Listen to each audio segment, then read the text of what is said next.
اليوم أكملت لكم دينكم وأتممت عليكم نعمتي ورضيت لكم الإسلام دينا. وقال تعالى في مقام آخر: ومن يبتغ غير الإسلام دينا فلن يقبل منه وهو في الآخرة من الخاسرين. اللہ تبارک و تعالی احکم الحاکمین کے مختصر حمد و ثنا اور محمد رسول اللہ صلی اللہ علیہ وسلم پر درود صلاۃ اور سلام پڑھنے کے بعد اللہ تعالیٰ کا یہ بہت بڑا فضل اور کرم ہے کہ اس نے اپنے بندوں کے لیے شریعت، دین، عمل کرنے کا طریقہ، مذہب اپنی طرف سے نازل فرمایا ہے. قیامت تک کے آنے والوں کے لیے اللہ تبارک و تعالیٰ نے ہدایت کا بندوبست اور انتظام کیا ہے. اگر اللہ تعالیٰ اپنی طرف سے دین مکمل کر کے نازل نہ کرتا تو یقیناً ہر شخص اپنی مرضی اور اپنی چاہت کے مطابق عمل کر کے اس کو اللہ کی عبادت کا، مذہب اور دین کا نام دے دیتا. جبکہ اللہ تعالیٰ نے دین مکمل نازل کرنے کے بعد بھی اللہ تعالیٰ نے ہمیں وہ منظر اور وہ حالات دکھائے کہ اللہ تعالیٰ کے نازل کردہ دین کے اندر لوگوں نے اپنی مزاج، اپنی منشا اور اپنے چاہت کے مطابق اور اپنے علاقائی رسم و رواج کے مطابق تبدیلی کر کے بعد میں آنے والی نسلوں کے سامنے اس کو دین اور مذہب کے نام پہ پیش کیا. آج میں جب اپنے اس معاشرے کو دیکھتا ہوں تو یقیناً رسول اللہ صلی اللہ علیہ وسلم کی یہ حدیث اس پر بالکل فٹ آتی ہے. آپ نے فرمایا: بدأ الاسلام غریبا وسيعود كما بدأ. اسلام شروع میں آیا تو اجنبی تھا، لوگوں کے لیے ناشنا تھا، اور بعد میں بھی اس دین پر وہ دور آئے گا کہ معاشرے میں یہ صحیح اور سچا دین اجنبی بن کر، ناشنا بن کر لوگوں کے سامنے محسوس ہوگا. آج اگر ہم دین کی بات کریں، شریعت محمدی علیہ السلام کی بات کریں تو لوگ اس کو تعجب کی نگاہ سے دیکھتے ہیں، اور لوگوں کے رسم و رواج، بدعات اور خرافات جن کو دین کا نام دے کر معاشرے میں پھیلایا گیا ان کو لوگ دین سمجھتے ہیں، اور جو صحیح اور اصل دین ہے وہ لوگوں کے لیے اجنبی اور ناشنا ہے. ہر مہینہ، ہر موسم، ہر تہوار کے ساتھ لوگوں نے اپنی طرف سے کئی چیزیں جوڑ لی ہیں، کئی چیزیں جو ہیں ایجاد کر لی ہیں، اور لوگ ان کو دین سمجھتے ہیں. اور جو صحیح، حقیقی، سچا، ثابت دین ہے اس سے لوگ غافل ہیں. آج ابھی جو مہینہ چل رہا ہے، اسلامی مہینہ شعبان، اس مہینے کے متعلق ہمارے معاشرے میں جو نظریات، جو افکار اور جو اعمال پائے جاتے ہیں آپ حیران ہو جائیں گے. یہ بات سن کر شاید آپ میں سے بھی بہت سارے بھائیوں کو اس بات پر تعجب ہوگا کہ عرصے سے ان اعمال کو ہم دین سمجھ رہے تھے، محراب اور منبر سے ان چیزوں کو بیان کیا گیا تھا، کتابوں سے ان اعمال کے لیے دلائل دیے جاتے تھے، لیکن آج ہم نے سنا کہ دین کے اندر اس کی کوئی حیثیت اور اس کا کوئی وجود نہیں. اس شعبان کے مہینے میں 15 تاریخ کو، 15 رات کو شب برات کا نام دیا جاتا ہے. شب برات، بائیکاٹ کی رات، کچھ لوگ اس کو شب قدر کا نام دیتے ہیں. اور ہمارے معاشرے میں دین کے طور پر، مذہب اور عبادت کے طور پر لوگ اس رات کو مناتے ہیں۔ کچھ تو عیاشی کے طور پر اس رات کو پٹاخے پھاڑتے ہیں، آتش بازی کرتے ہیں اور چراغاں کرتے ہیں۔ اس میں بھی جہالت، دین سے دوری اور دوسروں کا ہاتھ ہے۔ یہ بنو امیہ کے دور کے اواخر میں جب بنو عباس نے بنو امیہ سے سلطنت اور حکومت حاصل کرنے کی کوشش کی، اس زمانے کے وہ لوگ جو عرب نہیں تھے، وہ فارس سے تعلق رکھنے والے آتش پرست مجوسی، جنہوں نے اسلام کی قوت اور طاقت کو دیکھا، اس کے مقابل میں کھڑے ہونے کی ہمت نہ رہی ان کے اندر، تو انہوں نے اسلام کا اظہار کیا اور اپنے آپ کو مسلمان ظاہر کیا، لیکن ان کے اندر آتش بازی، آتش پرستی، آگ کی پوجا اور مجوسیت کی محبت برقرار تھی۔ وہ موقع تلاش کرتے تھے کہ ہمیں کوئی موقع ملے، ہم اس اپنی اصلی مجوسیت کو اسلام کا نام دے کر مسلمانوں میں رائج کریں، اور یہ ان کے لیے موقع تھا۔ بنو امیہ سے حکومت چھیننے کے بعد اپنے حمایتی بڑھانے کے لیے اور اپنی طاقت کو مضبوط کرنے کے لیے بنو عباس نے مجوسیوں کے کچھ قبائل، جن میں سے برمکی قبیلے کے لوگ، ان کو بھی کچھ عہدے دیے۔ ان میں سے خالد برمکی نام کا ایک ایسا شخص جو اندر سے مجوسیت چھپا رہا تھا اور اسلام کا لبادہ اوڑھ کر اپنے آپ کو مسلمان ظاہر کر رہا تھا، وہ جب وزارت کے عہدے پر فائز ہوا ہارون رشید بادشاہ کے دور میں، پھر اس کا بیٹا بھی اس عہدے پر رہا، اس نے اپنے دور وزارت میں اسلام کا نام لے کر شب قدر یا شب برات کو بطور عبادت، بطور اللہ تعالیٰ کی بندگی اور اللہ کے تقرب منانے کے طور پر یہ رواج دیا کہ اس رات مسجدوں میں زیادہ سے زیادہ روشنی جلائی جائے، چراغ جلائے جائیں، دیے جلائے جائے، تاکہ لوگ پوری رات جو ہے جاگ کر اللہ تعالیٰ کی عبادت کریں۔ مسلمانوں نے بڑی سادگی کے ساتھ اس وزیر کی یہ بات قبول کر لی، اور ہمارے اس دین کو بگاڑنے میں، جس طرح عبداللہ بن مبارک رحمہ اللہ فرماتے ہیں، وَهَلْ أَفْسَدَ الدِّينَ إِلَّا الْمُلُوكُ وَأَحْبَارُ السُّوءِ وَرُهْبَانُهَا۔ دین کو برباد کرنے والے حکمران اور مفاد پرست علماء سوء ہیں، اور وہ راہب اور درویش جو درویشی کا لبادہ اوڑھ کر وہ اپنے آپ کو راہب اور پیر اور مرشد کا نام دے کر دنیا سے کنارہ کشی اختیار کرنے کا دھوکہ دے کر وہ دین کے اندر جو چیزیں ایجاد کرتے ہیں، یا حکمرانوں نے دین کے اندر جو چیزیں ایجاد کی ہے، دین کو ان چیزوں نے برباد کیا۔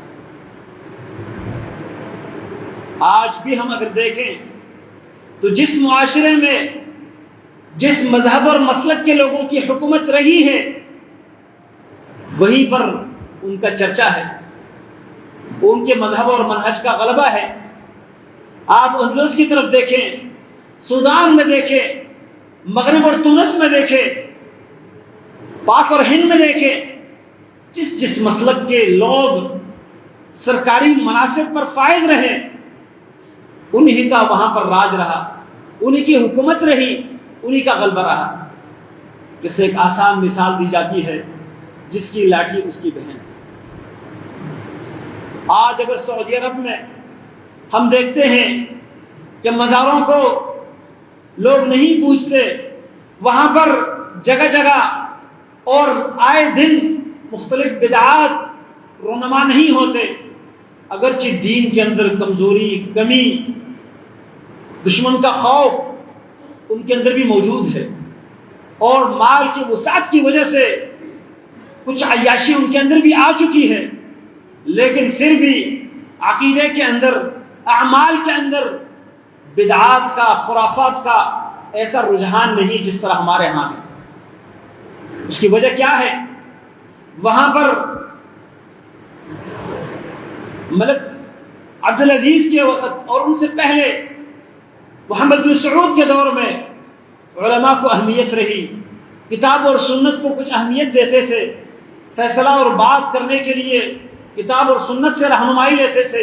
یہ کام بدعت ہے، یہ کام صحیح ثابت ہے، جو ثابت ہوتا اس کو رواج دیتے، جو ثابت نہیں ہوتا اس کو وہ دبا دیتے اور ختم کر دیتے۔ آج وہاں پر صرف عید الاضحیٰ کا دن اور عید الفطر کا دن منایا جاتا ہے۔ ان کی آپ ڈائری دیکھیے، سالانہ 2 چھٹیاں، اور ابھی جدید جو ان کے اندر ایک رجحان چلا ہے دنیا کے ساتھ موافقت اختیار کرنے کا، اس میں ایک یوم وطنی کے نام پر چند سالوں سے انہوں نے دن منانا شروع کیا ہے، اپنا سرکاری دن۔ لیکن اس کے علاوہ مذہب کے نام پر نہ کوئی آپ محرم کے مہینے میں دن مناتے دیکھیں گے، نہ ربیع الاول کے مہینے میں، نہ رجب کے مہینے میں، نہ شعبان کے مہینے میں۔ صرف وہ 2 عیدیں جو اللہ کے نبی صلی اللہ علیہ وسلم کے زبان مبارک سے مدینہ کے اندر ان کو رواج ملا تھا، اور اللہ تعالیٰ کے حکم سے یہ مسلمانوں کے تہوار مقرر ہوئے تھے، یہ 2 دن منائے جاتے تھے، عید الفطر اور عید الاضحیٰ۔ اس کے علاوہ وہاں پر نہ کوئی برسی ہوگی، نہ کوئی سالگرہ ہوگا، اور نہ کوئی اور رسم ہوگا۔ وجہ کیا ہے؟ وہاں پر ایک حد تک علماء کی بات کو پذیرائی حاصل رہی، کتاب اور سنت کی بات کو اہمیت ملتی رہی، لیکن ہمارے ہاں نظریات الگ الگ، افکار الگ الگ۔ آج کئی چھٹیاں ہمیں منانی پڑتی ہے، کاروبار کا نقصان ہوتا ہے۔ تو آج آپ کے سامنے اس رات کے حوالے سے کچھ حقیقت رکھنا چاہتا ہوں کہ اس رات کو شب برات کیوں کہتے ہیں، یا اس کو شب قدر کیوں کہتے ہیں؟ پہلی بات تو یہ ہے کہ شب برات، شب لفظ عربی میں کہیں بھی آپ کو نہیں ملے گا۔ شب یہ فارسی کا لفظ ہے، اردو میں بھی رات کے لیے شب کا لفظ شعراء نے استعمال کیا ہے، لیکن اصل یہ لفظ مجوسیوں کی طرف سے آیا ہے، فارس سے آیا ہے، ایران سے آیا ہے۔ شب رات کو کہتے ہیں، اور برات کہتے ہیں بائیکاٹ کو، بیزاری کو، پاک ہونے کو بھی۔ اب اس کے کئی مقاصد بیان کیے جاتے ہیں کہ یہ شب برات ہے۔ ایک تو یہ توجیہ پیش کی جاتی ہے کہ یہ وہ رات ہے جس رات جہنم سے لوگوں کو بری کر دیا جاتا ہے، لوگوں کی معافی ہوتی ہے، لوگوں کے گناہ معاف کیے جاتے ہیں، ان کو جہنم سے چھٹکارا ملتا ہے۔ اس بات کی کتنی حقیقت ہے، یہ بات انشاءاللہ آگے چل کر میں بیان کرتا ہوں۔ لیکن شب برات کے نام پر ہمارے ہاں کیا ہوتا ہے؟ عورتوں کی لائنیں، مردوں کی لائنیں، روڈ جام، راستے بند، اور گزرنے والوں کے لیے اذیت اور تکلیف۔ وجہ کیا ہے؟ جی آج قبرستان جانے کی رات ہے۔ مسجد کی طرف اتنا رش کبھی نہیں بنا، لیکن قبرستان کی طرف جانے کا اتنا رش کہ گزرنے والوں کو گزرنے میں مشکل ہوتی ہے۔ وجہ کیا ہے؟ لوگ کہتے ہیں کہ روحیں واپس آتی ہیں، روحوں کو خوش کرنا چاہیے۔ اس سال جو لوگ فوت ہوئے ہیں ان تمام کے بارے میں فیصلے کیے جائیں گے، اور جو اگلے سال فوت ہوں گے ان کے بارے میں فیصلے ہوں گے۔ یہ باتیں کہاں سے دی گئی ہے؟ اس کا ماخذ بھی انشاءاللہ آگے بتاتا ہوں آپ کو۔ لیکن یہاں یہ بات دیکھیے کہ قبرستان جانا یقیناً شریعت نے اس کی اجازت دی ہے۔ رسول اللہ صلی اللہ علیہ وسلم نے شروع میں یہ حکم دیا تھا کہ قبرستان کی زیارت نہ کرو، کیونکہ لوگوں کے اندر ابھی جدت تھی، نئے نئے مسلمان ہوئے تھے، قبر پرستی، بت پرستی، بزرگوں کی عزت اور احترام میں غلو کر کے ان کے سامنے سجدہ ریز ہونا، ان کے نام پر نذرانے چڑھانا، ان کے نام پر کوئی جگہ مقرر کر کے وہاں پر جانور ذبح کرنا، یہ ایک سلسلہ جاہلیت کے زمانے میں چلا آ رہا تھا۔ تو رسول اللہ صلی اللہ علیہ وسلم نے قبرستان کی زیارت سے منع فرمایا تھا. اس کے بعد فرمایا انی کنت نہیتکم عن زیارت القبور، انی کنت نہیتکم عن زیارت القبور الا فزوروها فانها تذکرکم الآخرہ. فرمایا لوگوں، میں نے پہلے تمہیں قبروں کی زیارت سے منع کیا تھا، لیکن ابھی میں یہ کہہ رہا ہوں کہ قبروں کی زیارت کیا کرو، کیونکہ اس کا فائدہ کیا ہے؟ قبروں کی زیارت کرنے سے تمہاری بگڑی نہیں بنے گی، تمہاری بیماریاں ٹھیک نہیں ہوگی، تمہیں اولاد نہیں ملے گی، بلکہ مقصد کیا ہوگا؟ فَإِنَّهَا تُذَكِّرُكُمُ الْآخِرَةَ، یہ قبروں کی زیارت تمہیں آخرت یاد دلائے گی. قبرستان جاؤ گے، قبروں کو دیکھو گے، تمہیں اپنا ٹھکانہ یاد آئے گا کہ مجھے بھی یہاں پر آنا ہوگا. میں جس محل میں، جس گھر میں، جس بستر پر رات گزارتا ہوں، میرا یہاں اس مٹی کے اندر رہنا مجھے پڑے گا، اس مٹی کے اندر میری رہائش ہوگی. اوپر سے مٹی، دائیں بائیں مٹی، نیچے مٹی، اور اس مٹی کے اندر میرا بسیرا ہوگا. یہاں پر میرے ساتھ نہ بیٹا رہے گا، نہ بیٹی رہے گی، نہ بیوی رہے گی، نہ شوہر رہے گا، نہ کوئی دوست اور محبوب رہے گا، نہ مال اور دولت ہوگی. یہاں پر میرا عمل میرا کام آئے گا. یہاں پر دو فرشتے میرے ساتھ ہوں گے. اس جگہ کو یاد کرنے کے لیے قبرستان کی زیارت کرنے کی اللہ کے نبی صلی اللہ علیہ وسلم نے اجازت دی ہے. آج آپ یقین کیجئے، ہم قبرستان جاتے ہیں، کیا کبھی ہم یہ تصور کرتے ہیں، کبھی ہم نے یہ سوچا ہے کہ یہ میرا ٹھکانہ ہے، یہاں پر مجھے آنا ہے، یہاں پر مجھے لیٹنا ہے؟ قبرستان جا کر بھی ہماری ہنسی مذاق ختم نہیں ہوتی، اور قبروں کو ہم اس شکل میں بنا لیتے ہیں کہ وہاں پر کوئی احساس، کوئی خوف، کوئی دہشت، کوئی وحشت، اس کا احساس ہی نہیں ہوتا. یہی تو وجہ ہے کہ اللہ کے نبی صلی اللہ علیہ وسلم نے قبروں کو ایک بالش سے زیادہ اونچا کرنے سے منع فرمایا ہے. قبروں کو پکا کرنے سے، اس کو سیمنٹ لگانے سے، اس کے اوپر لکھنے سے، اس کے اوپر آگ جلانے سے منع کیا ہے. آج ہم قبروں کو کتنا مزین کر کے بنا دیتے ہیں، اوپر ماربل لگا دیتے ہیں، تختیاں لگا دیتے ہیں، سیمنٹ لگا دیتے ہیں، گنبد بنا دیتے ہیں، تو وہاں احساس ہی نہیں ہوتا کہ یہ مٹی کی قبر ہے. اللہ کے نبی صلی اللہ علیہ وسلم کی اپنی قبر مبارک، وہ بھی ایک بالش سے زیادہ اونچی نہیں بنائی گئی، کچی مٹی کی بنائی گئی. اور آپ صلی اللہ علیہ وسلم کو دفنانے کے بعد صحابہ کرام نے اس کے اوپر کوئی گنبد نہیں بنایا. یہ بعد میں بہت عرصہ بعد مسلمانوں کے اندر باہر سے آئے ہوئی رسمیں جب داخل ہوئی تو نبی کریم صلی اللہ علیہ وسلم کی قبر کے اوپر گنبد بنایا گیا. لیکن اللہ کے نبی صلی اللہ علیہ وسلم نے اس بات سے منع کیا ہے، اور یہ منع قیامت تک کے لوگوں کے لیے ہے. اور آپ نے یہ بھی دعا فرمائی ہے، لعن اللہ الیہود اتخذوا قبور انبیائہم مساجدا. اللہ تعالیٰ یہودیوں پر لعنت کر دے، انہوں نے اپنے انبیاء کی قبریں ان کو سجدگاہ بنا لیا، ان کے اوپر مسجدیں بنا لی. اور نصارہ کے بارے میں فرمایا کانوا اذا مات فیہم الرجل الصالح، ان میں اگر کوئی نیک آدمی فوت ہو جاتا بنوا علی قبرہ مسجدا، اس کی قبر پر وہ مسجد بنا لیتے. فرمایا اولئک شرار الخلق عند اللہ، یہ اللہ کے ہاں بدترین لوگ ہیں، بدترین مخلوق ہیں. تو قبرستان، اس کے اندر قبریں ایسی ہونی چاہیے جن کو دیکھ کر ایک مسلمان کو اپنی قبر کا، اپنی موت کا احساس ہو، اور اس کو آخرت کی طرف توجہ پیدا ہو جائے. اللہ کے نبی صلی اللہ علیہ وسلم نے اس مقصد کے لیے قبرستان کی زیارتوں کی اجازت دی تھی. لیکن خواتین کے لیے آپ نے فرمایا لعن اللہ زوارات القبور، اور بعض روایتوں میں زائرات القبور، قبروں کی زیادہ زیارت کرنے کے لیے جانے والی یا قبروں کی مطلق زیارت کے لیے جانے والی عورتوں پر اللہ کی لعنت ہو.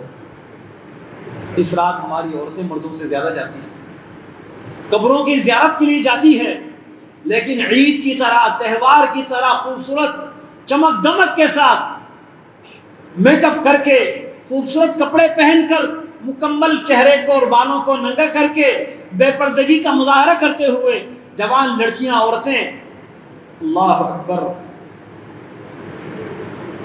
مسجد نماز پڑھنے کے لیے ہم کہتے ہیں عورتوں کو نہ لانے دیا جائے کیونکہ یہ فتنہ ہے، اور قبرستان جانے کے لیے کوئی فتنہ نہیں۔ اللہ تعالیٰ کے رسول صلی اللہ علیہ وسلم نے وہ پاکیزہ خواتین، اپنے ازواج مطہرات، ان کو عید کی نماز کے لیے جانے کا حکم دیا ہے، لیکن پردے کے ساتھ۔ اور ہم کہتے ہیں عید کی نماز میں بھی خواتین نہیں جا سکتی، اس لیے کہ فتنہ ہو سکتا ہے، فتنے کا دور ہے۔ اور قبرستان جانے کے لیے بے پردہ ہو کر جائیں، وہاں کوئی فتنہ نہیں۔ بڑے افسوس کی بات ہے۔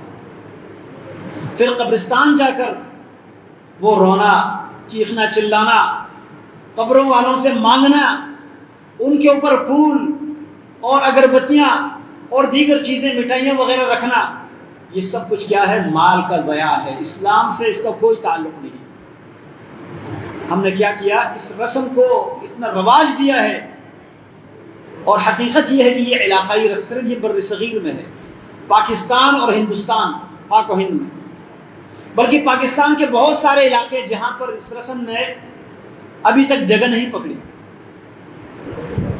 میں یہ سمجھتا ہوں یہ علاقائی رسم ہے، اور یہ شاید ہندوؤں کے کسی تہوار اور مجوسیوں کے کسی رسم کو ملا کر ہم نے اس کو اپنایا ہے۔ قبرستان جانا عام اوقات میں، اس کے لیے دن مقرر نہ کریں، رات مقرر نہ کریں، کوئی تاریخ منتخب نہ کریں، جب آپ کا دل چاہے، دل کو نرم کرنے کے لیے، آخرت کو یاد کرنے کے لیے، اپنی زندگی سے، اپنی دنیا سے دل بھرنے کے لیے آپ چلے جائیں، قبرستان کی زیارت کر لیں، لیکن عورتوں کو تو نہ نکالیں۔ ان عورتوں پر اللہ کے نبی صلی اللہ علیہ وسلم لعنت بھیجتے ہیں جو قبروں کی زیارت کے لیے جاتی ہے۔ ہاں، جواز کی گنجائش ایک حدیث سے ملتی ہے۔ عائشہ رضی اللہ تعالیٰ عنہ اپنے بھائی عبد الرحمن ابن ابی بکر کی قبر کو دیکھنے کے لیے گئی، اور جانے کے بعد فرمایا کہ جس وقت یہ فوت ہوئے تھے، اس وقت اگر میں ان کے پاس موجود ہوتی، ان کے وفات کے وقت میں یہاں موجود ہوتی، تو میں کبھی بھی ان کی قبر کی زیارت کے لیے نہ آتی۔ اس کا مطلب یہ ہے کہ کبھی کبھار اگر کوئی خاتون کسی عزیز کی قبر کی زیارت کے لیے جاتی ہے تو اس میں کوئی حرج کی بات نہیں ہے، لیکن کثرت کے ساتھ قبروں کی زیارت کے لیے عورتوں کا جانا یہ لعنت کا سبب ہے۔ اسی طرح قبرستان جانے کے علاوہ اس رات کتنا آتشگیر مادہ جو ہیں، آتشگیر مواد، پٹاخے اور کئی ایسی چیزیں جن کا تعلق آتش پرستی سے ہے، وہ ہمارے بازاروں میں، ہماری مارکیٹوں میں وہ باقاعدہ بیچا جاتا ہے، اور بڑی مقدار میں اس کو استعمال کیا جاتا ہے، اس وقت پیسہ اڑایا جاتا ہے۔ یہ اسراف، تبذیر ہونے کے ساتھ ساتھ مجوسیوں کی مشابہت ہے۔ اور میں ذکر کر رہا تھا کہ خالد برمکی نے یہ رواج مسلمانوں میں دیا کہ مسجدوں میں چراغاں کریں، زیادہ لائٹیں جلائیں، زیادہ چراغ جلائیں، تاکہ لوگ اس رات جاگ کر رہیں اور عبادت کرتے رہیں۔ اسی رسم کو ہم نے اختیار کر لیا مختلف شکلوں میں، مسجدوں کے اوپر چراغاں کر کے، ضرورت سے زیادہ لائٹیں جلا کر، مختلف قسم کے قمقمے لگا کر، ہم کیا سمجھتے ہیں کہ ہم اس رات کو مناتے ہیں، اور یہ ان مجوسیوں کا طریقہ ہم اپنا رہے ہیں۔ پھر کچھ لوگ پٹاخے پھاڑتے ہیں اور آگ روشن کر کے، اسلام نے تو اس بات کی اجازت یہاں تک نہیں دی۔ جب مسلمان مدینہ تشریف لائے، مکہ سے ہجرت کرنے کے بعد مسلمانوں کی تعداد زیادہ ہوئی، پہلے اکٹھے ہو کر جماعت کے ساتھ نماز پڑھتے تھے، پھر بعد میں مسئلہ مشکل ہو گیا کہ ہر کسی کو پتہ نہیں چلتا کہ نماز کا ٹائم ہو گیا، گھڑیاں نہیں تھی، کوئی آواز پہنچانے کا سلسلہ نہیں تھا۔ مشاورت شروع ہوئی، کسی نے کہا کہ مجوسیوں کی طرح آگ جلائی جائے، جس کے وہ کسی بلند جگہ پر، جس آگ کو دیکھ کر لوگ جمع ہوں گے اور نماز اکٹھے ہو کر پڑھیں گے، اجتماعی نماز ہوگی۔ کسی نے کہا کہ کسی سینگ کو لے کر اس کے اندر پھونک مارا جائے کسی نے گھنٹی بجانے کا کہا، مختلف طریقے آزمائے گئے، باتوں کا مشورہ ہوا، اللہ کے نبی صلی اللہ علیہ وسلم نے ان تمام باتوں کو مسترد کر دیا، فرمایا یہ جو آگ ہے یہ تو مجوسیوں کا طریقہ ہے۔ لوگوں کو نماز کی اطلاع دینے کے لیے، جماعت کے وقت کے اطلاع دینے کے لیے بلند جگہ پر آگ جلانا یہ ایک ضرورت تھی، لیکن اللہ کے نبی صلی اللہ علیہ وسلم نے اس ضرورت کو اس لیے مسترد کیا، فرمایا یہ مجوسیوں کا طریقہ ہے۔ آج ہم مجوسیوں کو وہ طریقہ اس کو اپنے معاشرے میں رواج دیے ہوئے ہیں۔ تو شب برات یہ فارسی کا لفظ ہے، شب عربی میں ہے ہی نہیں، عربی میں رات کو لیلہ کہتے ہیں، لیل یا لیلہ، ایک رات کو لیلتن کہتے ہیں اور مطلق رات کو لیلن کہتے ہیں۔ لیل اور نہار مشہور لفظ ہے، عربی میں شب کا لفظ کہیں بھی نہیں استعمال ہوا، لیکن لفظ ہی وہاں سے آیا اور ہم نے اس لفظ کو بھی ساتھ لے لیا اور رسم و رواج کو بھی ساتھ لے لیا۔ فارس مجوسیوں سے آیا ہوا لفظ اور اس کے ساتھ ملتا جلتا باقی جو رسم و رواج ہے وہ ہم نے اپنا لیا اور اپنے دین کا حصہ بنا لیا۔ ہر مسلمان اس کو دین سمجھ کر کرتا ہے، کہتے ہیں آج شب برات ہے۔ ہمارا دین عربی میں نازل ہوا اور ہم نام اس کے مجوسیوں سے لے لیں، یہ ہو ہی نہیں سکتا۔ جیسے نام وہاں سے آیا یہ کام بھی وہاں سے آیا ہے۔ اسی طرح شب قدر، کچھ لوگ کہتے ہیں شب قدر ہے، شب کا معنی ہے رات اور قدر کا معنی ہے عزت۔ شب قدر قرآن میں کہاں پر ہے؟ اللہ تعالیٰ فرماتے ہیں اِنَّا أَنزَلْنَاهُ فِي لَيْلَةِ الْقَدْرِ، یقیناً ہم نے اس قرآن کو اتارا شب قدر میں۔ شب قدر میں جان بوجھ کر معنی کر رہا ہوں اس لیے کہ لیلۃ القدر، لیلہ کہتے ہیں شب کو، فارسی میں شب، اردو میں رات، عربی میں لیلہ، اور قدر وہی قدر کا لفظ اردو میں بھی استعمال ہوتا ہے، فارسی میں بھی استعمال ہوتا ہے۔ قدر والی رات، شب قدر، لیلۃ القدر کو ہم نے قرآن اتارا۔ اور یہ قرآن کس مہینے میں اترا؟ اللہ تعالیٰ فرماتے ہیں شہر رمضان الذی انزل فیہ القرآن، رمضان وہ مہینہ ہے جس میں قرآن اترا ہے۔ اللہ نے قرآن میں بتایا کہ شب قدر کہاں پر ہے، اس رات کو شب قدر کہتے ہیں جس میں قرآن اترا ہے۔ اور قرآن کس مہینے میں اترا ہے؟ شعبان میں؟ نہیں، رمضان میں۔ اس کا مطلب یہ ہے کہ شب قدر شعبان میں نہیں ہے، شب قدر رمضان میں ہے۔ یہاں ایک غلط فہمی کا ازالہ کرنا چاہتا ہوں۔ سورۃ الدخان کی ابتدائی آیات سے کچھ مفسرین نے اپنی تفاسیر کے اندر یہ اسرائیلی روایت ذکر کی ہے۔ وہ کہتے ہیں حامیم والکتاب المبین، مجھے کتاب مبین کی قسم، انا انزلناہ فی لیلۃ مبارکہ، یقیناً ہم نے اس کو مبارک رات میں اتارا ہے، انا کنا منذرین، یقیناً ہم ڈرانے والے ہیں، فیہا یفرق کل امر حکیم، اس رات فیصلہ کیا جاتا ہے ہر حکمت والے کام کا، امرا من عندنا، ہمارے طرف سے یہ حکم ہے، انا کنا مرسلین، ہم انبیاء کو بھیجنے والے ہیں۔ یہاں پر لیلۃ المبارکہ، برکت والی رات، اس میں ہم نے قرآن اتارا، اس میں ہر حکمت والے کام کا فیصلہ ہوتا ہے۔ کچھ مفسرین نے یہ روایت اسرائیلی نقل کی ہے کہ اس سے مراد شعبان کی 15ویں رات ہے، اور فیہا یفرق کل امر حکیم سے مراد یہ ہے کہ سال بھر کے فیصلے اس رات کو ہوتے ہیں۔ ایک تو یہ روایت اسرائیلی ہے، دوسرا قرآن کے صریح الفاظ کے خلاف ہے۔ اللہ نے کیا فرمایا؟ ان انزلناہ فی لیلۃ مبارکہ، ہم نے اس قرآن کو برکت والی رات میں اتارا۔ کون سی برکت والی رات؟ فیہا یفرق کل امر حکیم، جس میں ہر حکمت والے کام کا فیصلہ ہوتا ہے۔ یہ کہاں پر ہے؟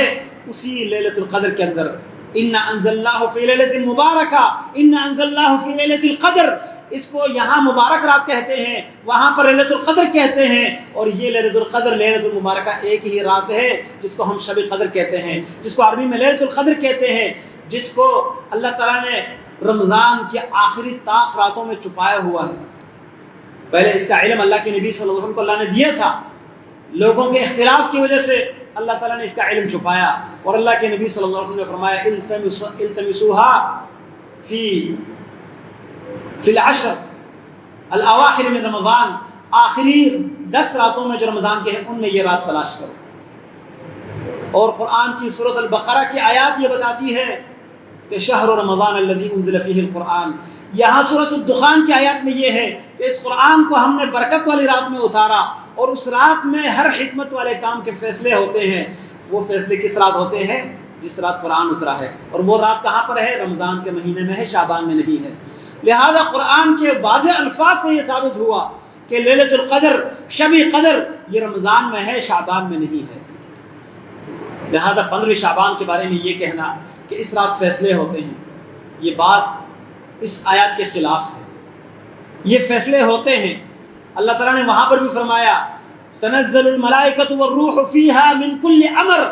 اللہ تعالیٰ کے فرشتے اور جبریل وہ ہر اہم کام کے فیصلوں کے لیے اترتے ہیں. اللہ تعالیٰ فیصلے کرتے ہیں.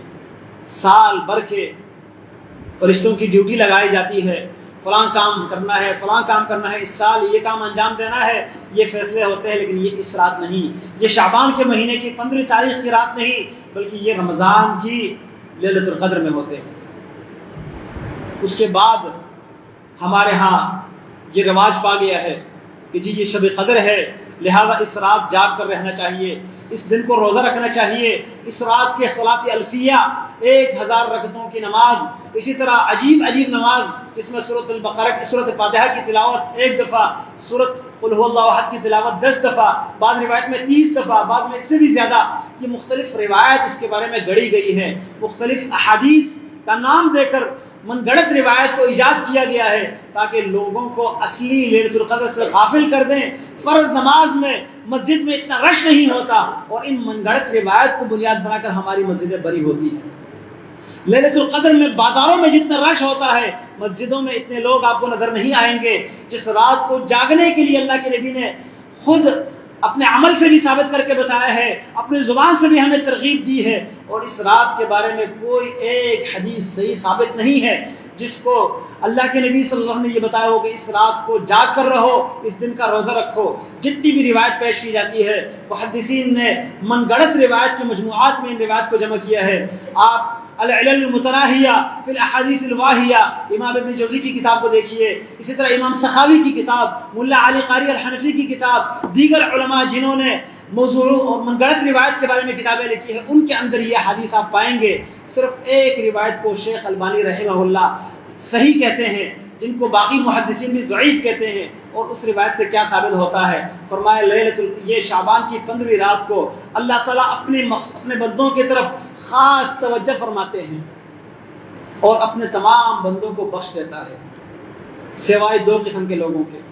ایک وہ جس کے عقیدے میں شرک ہو، الا مشرک کو اللہ نہیں بخشتا. جو اللہ کے ساتھ شریک کہلاتا ہے اس کو اللہ نہیں بخشتا.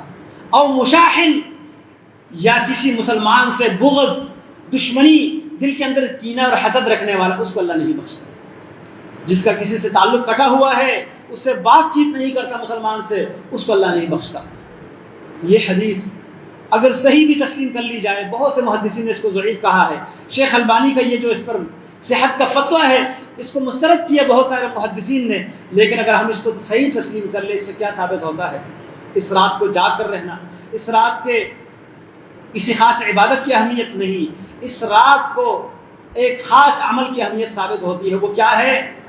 اگر یہ صحیح ثابت مان لی جائے، وہ یہ ہے کہ اللہ تعالیٰ کے ساتھ جتنے بھی ہم نے شرک کیا ہے اس سے ہم طائب ہو جائے، شرک کو چھوڑ دے، شرک سے بائیکاٹ کر لے. اور دوسرا، اپنے مسلمان بھائیوں کے ساتھ اپنا تعلق جوڑیں، ان کے ساتھ رشتہ ناتا جو ہم نے توڑا ہے اس کو بحال کر دے، ورنہ اس رات بخشش نہیں ہوگی. باقی یہ ہر رات رب العالمین آسمان دنیا پر نزول فرماتا ہے. صحیح بخاری کی حدیث ہے، ہر رات آسمان دنیا پر اللہ تعالیٰ اپنی خاص جس طرح اس کے شان سے لائق ہے ویسے ہی وہ آتا ہے اور فرماتا ہے حل من مستغفرن، کوئی ہے جو بخشش طلب کرے، کوئی ہے جو مجھ سے دعا مانگے. من یدعونی فاستجیب له ومن یستغفرنی فاغفر له ومن یسألنی فاعطیہ. کون ہے جو مجھ سے بخشش مانگے میں اس کو بخش دوں، کون ہے جو مجھ سے طلب کرے میں اس کو دے دوں، کون ہے جو مجھ سے دعا مانگے اس کی دعا کو قبول کروں. یہ ہر رات اللہ تبارک و تعالیٰ آواز دیتا ہے. یہ صرف شعبان کی 15 رات کے ساتھ خاص نہیں ہے. اسی طرح ایک روایت میں ہے کہ شعبان میں اللہ تعالیٰ کے ہاں اعمال پیش کیے جاتے ہیں. رسول اللہ صلی اللہ علیہ وسلم کے بارے میں صحیح حدیث کے اندر یہ بات وارد ہے کہ آپ صلی اللہ علیہ وسلم رمضان کے علاوہ سب سے زیادہ روزے شعبان میں رکھتے تھے. اور آپ نے فرمایا یہ ایسا مہینہ ہے جس مہینے اکثر لوگ غافل رہتے ہیں. تو یہ مہینہ کثرت سے روزوں کا مہینہ ہے، لیکن 15 تاریخ کو خاص کرنا یہ جائز نہیں ہے۔ اسی طرح ایک حدیث میں یہ بات بھی آئی ہے کہ جب شعبان کی 15 تاریخ ہو جائے اس کے بعد روزہ نہ رکھو، اذا انتصف شعبان فلا تصوموا۔ اس کا مطلب یہ ہے کہ جو پہلے سے شعبان کا روزہ نہیں رکھتا تھا اور صرف آخری دنوں کا روزہ رکھتا ہے تو اس کو یہ روزہ نہیں رکھنا چاہیے۔ اس کی ایک تو وجہ یہ ہے کہ رمضان کے لیے اس کے اندر توانائی اور طاقت رہے، اور رمضان کے مہینے کے روزوں کے لیے اس کے اندر چستی رہے، اور دوسرا یہ ہے کہ کہیں رمضان اور شعبان کو یہ آپس میں خلط ملط نہ کرے۔ کوئی یہ نہ سمجھے کہ جس طرح رمضان کے روزے فرض ہے زیادہ لوگوں کے رکھنے کی وجہ سے، کہیں یہ نہ سمجھے کہ یہ شعبان کے آخری روزے بھی فرض ہے۔ یہ غلط فہمی دور کرنے کے لیے آپ صلی اللہ علیہ وسلم نے شعبان کے 15 کے بعد روزہ رکھنے سے منع کیا ہے، ورنہ عمومی حالات میں جس کی روٹین کے روزے ہو، ہر پیر جمعرات کا روزہ جو رکھتا ہو، ہر مہینے کی 13، 14، 15 تاریخ کا روزہ رکھتا ہو، یا ایک دن روزہ رکھ کے 2 دن چھوڑتا ہو، اس طرح کے روزے جو رکھتا ہو وہ شعبان کے آخری دنوں میں بھی رکھ سکتا ہے۔ اللہ تبارک و تعالی ہمیں سمجھنے اور صحیح دین کو سمجھ کر اس پر عمل کرنے کی توفیق عطا فرمائے۔ اللہ تعالیٰ خرافات سے، بدعات سے اور وہ رسومات جن کا دین سے کوئی تعلق نہیں، دین کے اندر ان کو شامل کیا گیا ہے، ان سے اللہ تعالیٰ ہمارے معاشرے کو پاک کر دے۔ اقول قولی ھذا واستغفر اللہ لی ولکم ولسائر المسلمین والمسلمات۔